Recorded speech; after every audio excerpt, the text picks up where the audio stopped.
নেত্রকোনা জেলা সেচ কার্যালয়ের পুরাতন একটি ভবন ভাঙার কাজ করার সময় ছাদের একাংশ ধসে প্রাণ গিয়েছে ৩ শ্রমিকের। এ সময় আরো ২ শ্রমিক গুরুতর আহত হন।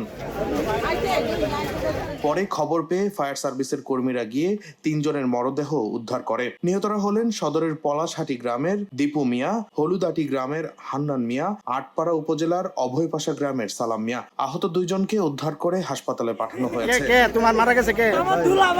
নেত্রকোনা মডেল থানার ওসি কাজী শাহনায়াজ ঘটনার সত্যতা নিশ্চিত করেন।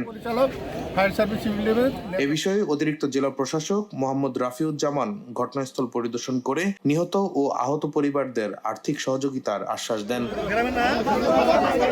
ডেস্ক রিপোর্ট, দৈনিক ডেস্টিনি।